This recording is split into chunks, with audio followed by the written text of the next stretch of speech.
Hello, my name is Salih Kayra. I'm a student in here as well. And today I would like to talk to you about a growing concern that affects us all. For years, hatred, discrimination and groups have been directed towards Islam. And now it has manifested into a form of hostility and prejudice called Islamophobia. We have to address this issue with urgency and action. In recent years, the world has witnessed a disturbing rise in incidents of Islamophobia. As you can see in here, it's constantly raising and raising. And we all witnessed from heinous attacks on mosques in Christchurch in New Zealand to despicable acts of violence against Muslim communities in France and Norway. These tragedies serve as painful reminders of ongoing problem of hatred, bigotry, and intolerance faced by Muslims worldwide. It's a stark reality that we cannot afford to ignore. And to make matters worse, the COVID-19 pandemic has fueled the flames of anti-Muslim sentiment, with Muslims being unfairly scapegoated and blamed for the spread of virus. As we grapple with this unprecedented global crisis, it is our responsibility to stand together and combat Islamophobia in all its forms, to ensure that every single human being is treated with respect and dignity regardless of their faith or background. Now, I will take one of the most important examples, maybe the most hitting example of Islamophobia. That the terrorist attack took place on March 15, 2019 in New Zealand. The attacker carried out this massacre with a sense of deep-seated hatred towards Islam, targeting innocent worshippers in a Friday prayer time at a mosque, in this mosque actually.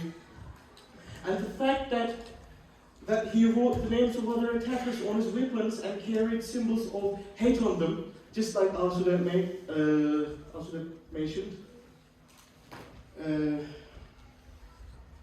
is a clear indication of his intentions. And because the terrorist was in a live stream while doing his cruelty, we know what exactly happened there. However, the point is not what he did. The point is how the Muslims responded to that. A Muslim, David Nabi, welcomed the terrorist and smiled on him as hello brother.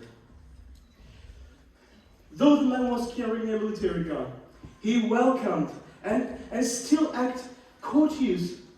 He smiled, But we cannot let such incidents go unnoticed or unchallenged as well. Islam places great emphasis on courtesy and respect towards others, regardless of their faith. And Muslims are taught to be polite, kind, and compassionate to all people, whether they are friends or strangers. This is evident in daily interactions of Muslims who often greet each other with the phrase of Assalamu alaikum, which means peace be upon you. And the religion also stresses the importance of being courteous to one's parents, neighbors, and even animals. What kind of harm can you expect from a religion that values even to animals? And the Prophet Muhammad, peace be upon him, himself was known for his kindness and compassion towards strangers, and his teachings serve as model for us to follow. In a sense, the core of Islam is based on love, compassion, and empathy. As we discuss with this issue, we have to remember that we all are human beings, and we have to be valued just because of that. Understanding Islam and the message of Prophet Muhammad will certainly contribute to world peace.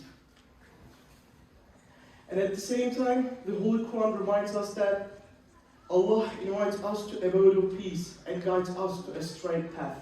It emphasizes the importance of love and justice in the world.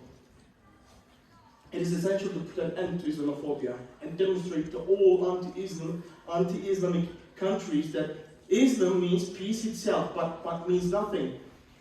And we must work together towards togetherness based on peace between cultures and religions. We need to show that Islam is not our enemy, nobody's enemy. It's a peaceful and loving religion that values every single human being in the earth. Let us stand together against Islamophobia and combat with all its forms to ensure much more inclusive world. Thank you.